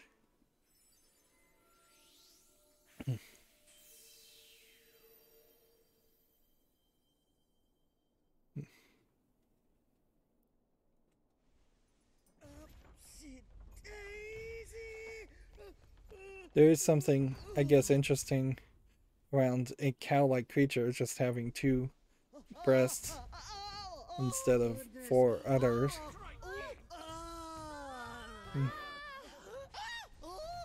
I guess anthropomorphic cow lady is what you'd describe her as. Half human, half cow. Much more human than the cat king. Goodness! We feel quite marvelous. Whatever can have happened to us? And then, interesting, we got more voice acting, even though we changed from probably a pre-rendered cutscene to an in-engine cutscene. I pray that our beloved Khalifa's most generous appetite has now abated. You know what kind of sucks here is that while I'm pressing forward and it's being voiced, it is raising the slight possibility, and I hope this isn't true, that all the dialogue might have been voiced and the game may just be so incredibly poorly programmed that the voice acting is just not playing. I doubt that's the case, but there's too much dialogue. Well, now, we still wish to enjoy the finer things in life, of course. But we have come to feel that a measure of gastronomic restraint may serve to set a good example for our dearest subjects. Yep. She looks like she has such a layer of fat around like her neck and chest that if she were really a human, she probably would have considerable health problems. But yeah, big fat cow lady is the joke, I suppose, and they're not going to make a big deal about it. Your words are music to the ears of your people. Al-Mamun can return to its former magnificence. Indeed it can, and we are simply itching to return to our labors. We're hoping that Queen Lola here is not the provider of the cow milk in the fountain, but who knows? At least they didn't go down that route, because that would have been inappropriate. Certainly, if the assistant there, Abdul, said every night we must milk her thoroughly to provide for the fountains. Munificent Khalifa, should these humble servants not be rewarded for their services to Al-Mamun? It's interesting they finally figured out to point the characters towards the screen. Indeed they should. Boy, is there something you desire. And I can even kind of ignore the fact that you're seeing the backs of the characters in this case, because you're trying to make that contrast of Lola being so big. And she is the main focus of the shot. Yes, Your Majesty. If it's not too much trouble. Well, what is it? I suppose they are doing the lip flaps in the animation to try and match that with English. That's, again, a decision that probably you could have skipped. Somebody in level 5, the director, the producer, could have easily said, let's just match the lip flaps to the Japanese dialogue, and then let's not worry about it in any other language. It's not a huge deal if somebody's lip flaps, their lips going up and down and opening, and their mouth opening and forming words. It's not a big deal if it's kind of just an animated cycle that does not match what's being said, or if it matches the Japanese but totally doesn't match the English. We'd like to borrow your ship. That would be maybe a reason why you would try to not show the faces of characters. But that's a stupid decision, I have to say.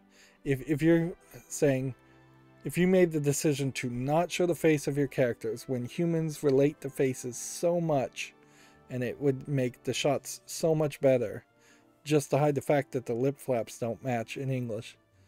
Man, whoever made that decision should not have been in charge if that did occur.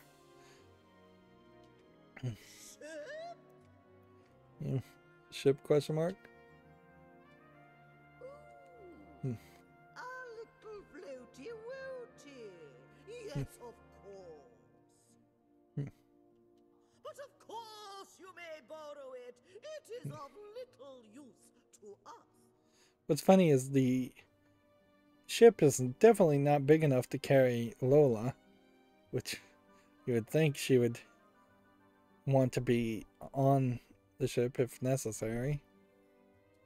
We will write a letter to the captain, ordering him to help you in any way he can. And apparently she's magical. That seems like that's an oddly important detail to leave out. Because if she is magical, then she probably now has an excuse or a reason why she would be able to hand you magic spells, which we haven't gotten magic spells in a while, or more pages of your book, or a stronger wand. You will? Gee. Thank you, Your Majesty. This is shocking that this is all voiced. The boat is in the bag. But why in the world would a dear little thing like you have need of our floaty woaty? It'd be funny if she just takes it back when he explains what he's gonna do.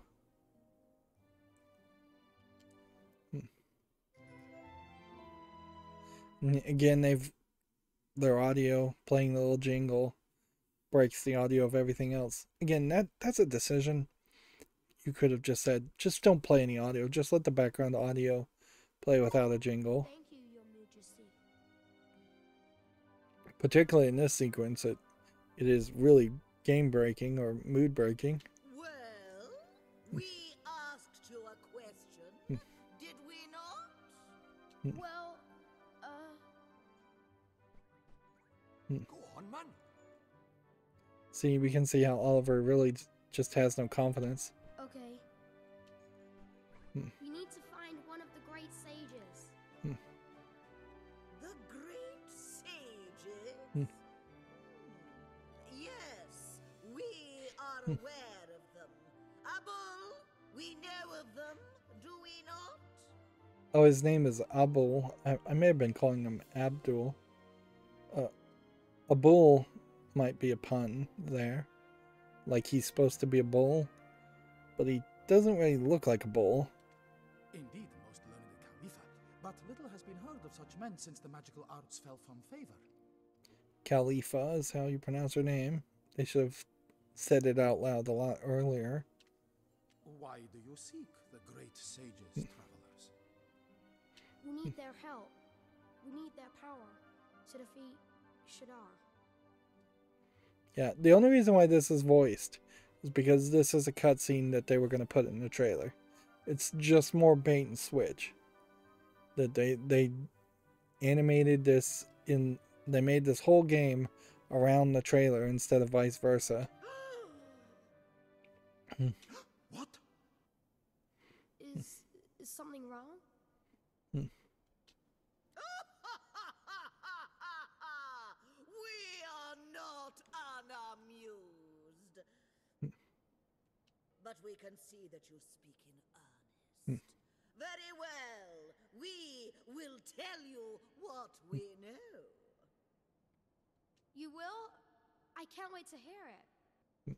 There were once 4 great sages. So apparently they're going to give us a lot of One backstory of here. them was defeated by Shadar. Mom, Not really his mother. The soulmate of his mother, Alicia. But we know of one who did not perish. you do? Well, He lives in the land of Hamlin, a detestable and warlike realm. But he is a handsome young thing. We even keep a picture of him. This is going to be funny if it turns out to be the thief guy. Abul? crikey, sounds like she's got a bit of a crush on the poor lad. It would have been fine if a bull was a bull. If he had like a nose ring. We already know Drippy has a nose ring and had horns. So this is one of the great sages, huh? Well, we know that character. We saw them in the trailer. That's a clue and a half, that is, Ollie boy. There's lucky. So we've obtained a portrait. At least in this case, the music wasn't playing. Now, before you take your leave, we shall teach you some magic to aid So it you definitely in feels your like Queen Lola was probably the first voice actor they hired. And they threw the budget all on her recording her lines of dialogue. And probably blew the budget at some point and needed to hire, not hire as many voice actors otherwise. Like, Really? You're a wizard too, Your Majesty. you just saw her do magic. Well, not a fully fledged wizard, perhaps, but Wonder if she'll give me some will recipes. know a few select spells. King Tom undoubtedly has a trick or two up his own kingly sleeves. He sure does. He taught me some real neat magic. How quaint. We hope that you will find our own still neater. Here. So we get Nature's Tongue, which I don't know what I have to talk to in nature, but maybe that'll do something interesting. We get Burden, which I don't know what that would do. Oh yeah, man. That's a cracker, that is. A real classic. It'd be interesting if you tried to start the game from this point. Again, everything before this you just ignore.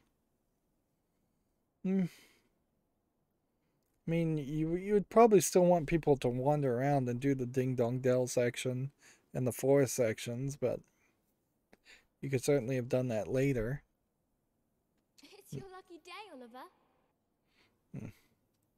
It would be really interesting if all of a sudden Esther and Oliver and Drippy are fully voiced from the rest of the point of from now to the end of the game. That'd be insane, but that'd be cool. Yeah. May it serve you well. Do be careful out there now, won't you? Yes, Your Majesty. Thank you, Your Majesty. And she just waves. We can look at this map just to see if maybe there would be something more.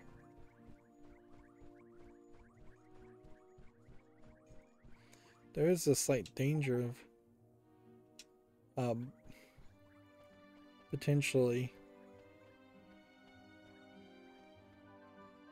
having to talk to people.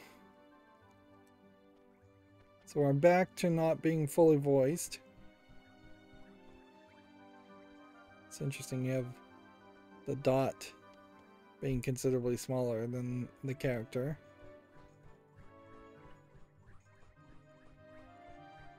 It would be frankly a miracle if every single line of dialogue all of a sudden was voiced. But if they can just consistently stick to having all the cutscenes voiced, that would be an improvement. I wonder if the secret ingredient. Doesn't seem like we can do that again. So we can't get a big cheese. I don't think a big cheese would do anything for us, but it might be something you could cast the spell multiple times and then sell it if you were low on money. I imagine selling a big cheese potentially would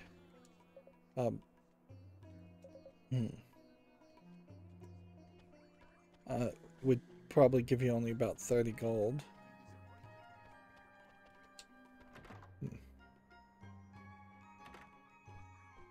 I suspect nothing has changed. So unless we get new quests, new side quests, I think we really still have to just go back to the ship and get in on the ocean.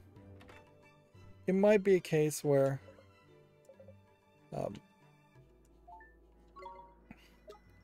the ocean journey for this first time may be fairly linear. A pair of traveling merchants appear to be in deep discussion at Castaway Cove. Check if the boy is alright, young boy. What was the other one? Blue Crab has been loitering in Castaway Cove for some time.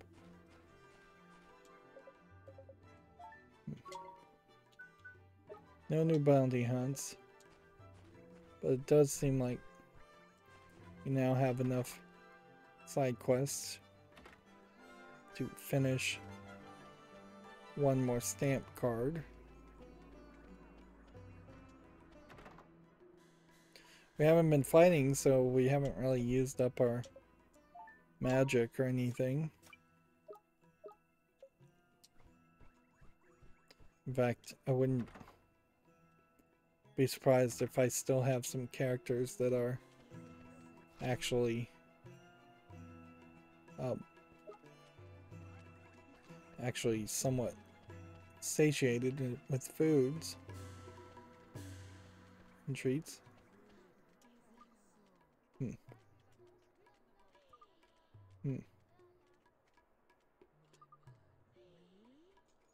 This guy keeps pigeons. Okay.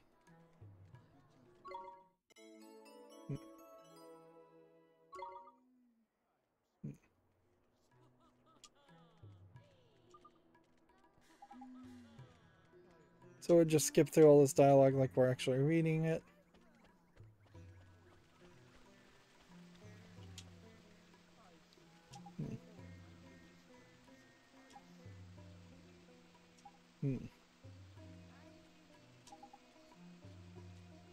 Alright, so we have to do the nature's tongue spell to talk to him. Ooh, I'm too scared to go home. I don't want to be eaten. Eaten, what do you mean? How, you understand me? But you're a human. And your master asked me to come find you. He did? Did he seem angry? Last time I was late home, he said he'd eat me if I ever did it again. I'm sure he didn't mean it, little bird. He's probably just angry because you bunked off work, ain't it? Yeah, he seemed awfully worried about you. He really wants you to come home. Cool, you really think so? Alright, thanks for coming to find me, Cuckoo. Tidy, one down, two to go.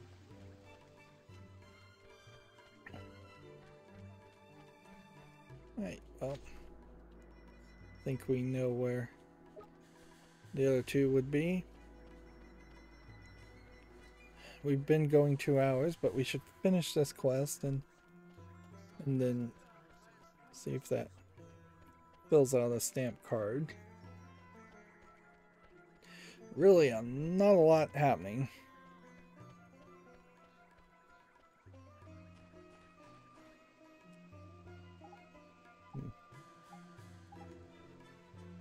And for 2 hours to pass in a JRPG and nothing to happen is not atypical for RPG games and JRPG games.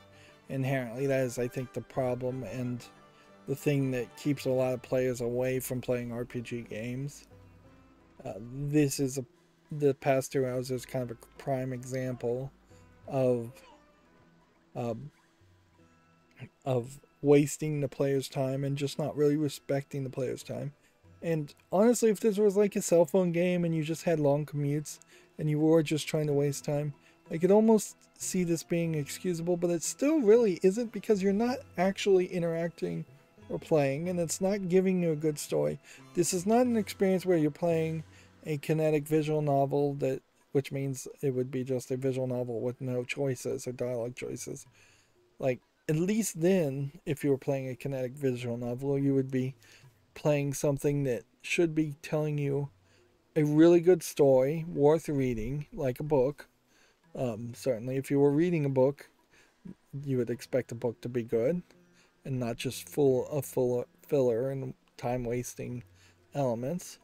And this is definitely not like an experience if you were playing a standard game where there's constant action and constant movement. Anyways, it says, "Cool, I don't want to fly home yet. I want to play a little longer, but there are messages that need delivering. You have to go back, little bird."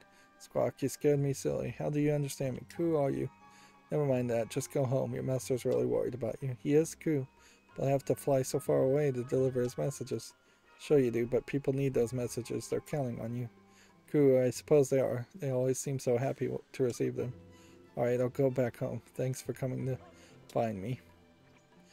It's interesting you're not actually collecting the birds and carrying them back yourself.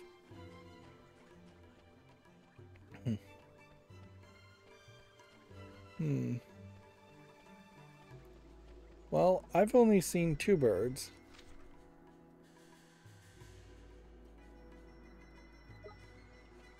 And there are only 3 fountains.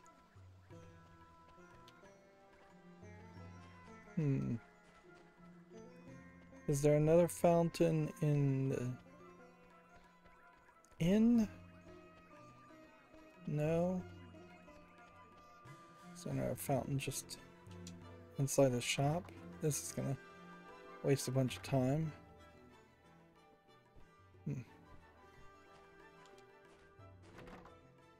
Feel like there's probably a bird somewhere that's just not next to a fountain.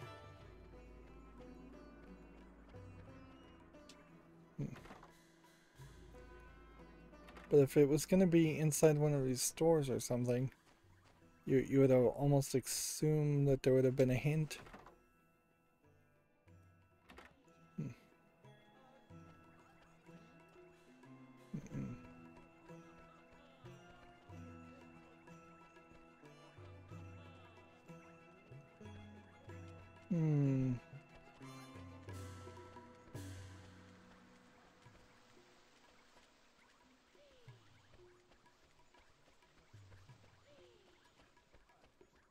Where else could the bird be?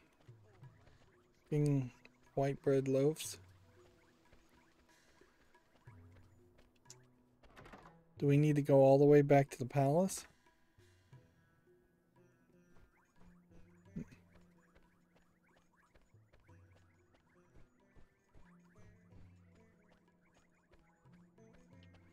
Well, I guess there was a treasure chest there.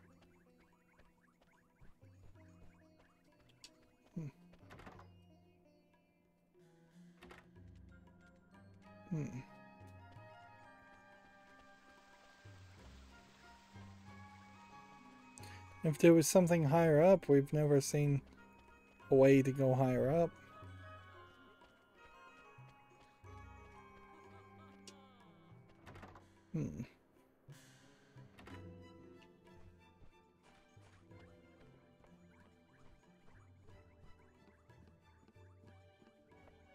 There's feathers all over the floor here.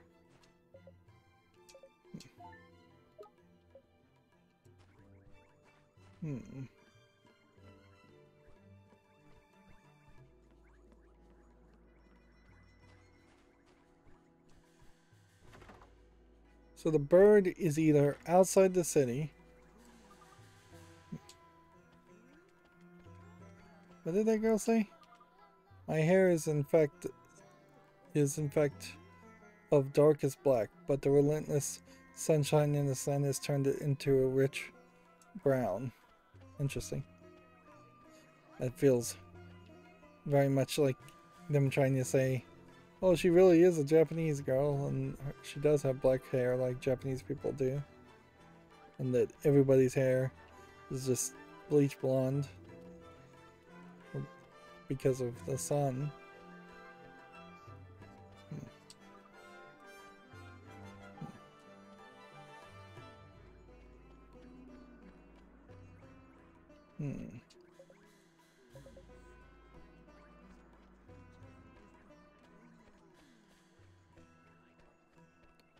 Where could the other bird be?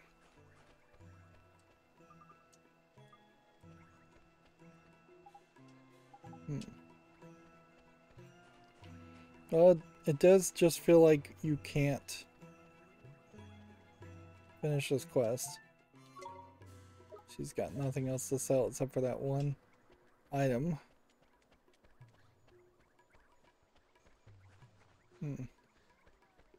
So either this quest requires you to find some other fountain or water source, or there's just some weirdness there. I'm trying to think if there is a fountain or water source in particular. There was definitely, if we get back to like Ding Dong Dell, there's definitely some water sources. And this is such a big area. And I'm not really seeing a reflection as interesting from that angle.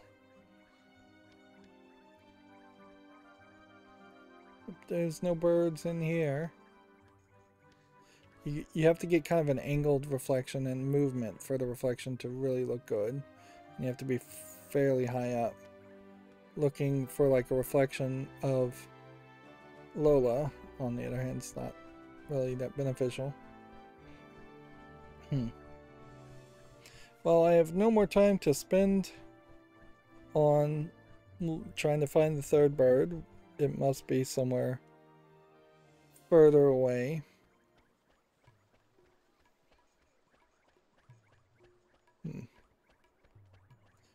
I've never seen a group of birds anywhere else.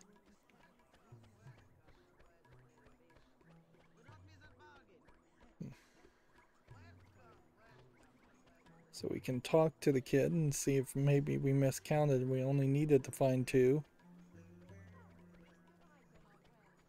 But I thought he said 3.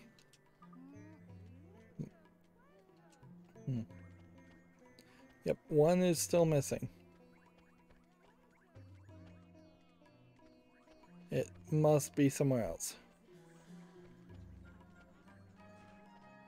Okay. Can we save here? Yes, we can. So, we have some new quests. Let's check. We're at 23. We have in 2 hours plus gone exactly 1 step forward. We have some new errands to discover and do. Although, we may fill out this number a little bit faster than it seems. But we are jumping from like errand 6 to 33, 34. And then, so some of these errands might be fairly easy, but in areas we haven't visited yet. And there's no telling how many bounty hunts really exist in the game. If we had done a 2 stamp errand, it wouldn't have finished the stamp card anyways. We have not found any new recipes nor succeeded in a mix and match. Item wise, we have not really changed too much, other than now we have a letter of passage and a portrait to deal with this great sage. As far as our characters go, I guess this guy is evolved, so we can put in a new trick. Could be either this to do electric damage or this to do fire damage. I guess you go with this one. Because we evolved that guy and he's back down to 1. So there is this argument to grinding up. This guy we evolved and we got him up to 16, but he is not really catching up very quickly to the level 20 characters. As far as their fullness goes, if I had a bunch of gold, I could spend it feeding them more food. As far as our lockets go, we only have some kindness, and that's it. As far as the pages go, I suppose we've unlocked a couple more spells, but we can definitely tell we're probably not even really approaching halfway as far as all the pages to unlock. The game may just start to speed up in general, and we may very well eventually have more spells just handed to us overall. As far as animal companions that we fought and collected, I think it's very possible we haven't fought even a single new character. Dangerous places, we haven't been to a dangerous place in quite a long time. And then our general progress report says the wizard companion is at 31%. The creature companion, I think, is at the same 16%. The task completion is at 18%. We literally, I don't think, moved a single one of those numbers forward at all. And yeah, that kind of sucks. that is definitely a highlight of the problems you can run into with these long-running RPGs. You can spend 2 hours and really not accomplish anything. And this episode is kind of a prime example of there wasn't much more I could have done to speed up that process. I could have tried to use the skip immediately and just not even seen the cutscenes, but then that would be awful and I wouldn't know what's going on in the story. I could have not grinded and fought animals for about 20 minutes. That would have saved me 20 minutes, sure. But then I might have been underpowered later on. Really nothing else. Sure, there is a certain level of distraction. I probably spent about 20 minutes getting distracted and uninterested in the story, and instead was just being a video game critic and talking about what this story is showing me, but that's about normal. Anyways, I guess there's nothing more to say at the moment, so that's going to be it for this recording. As always, I ask you to like, share, subscribe, comment, and watch every second of my videos. If you want a friend or follow me on any social media sites, there's a whole bunch of links down below. Thank you for watching. Have a good evening.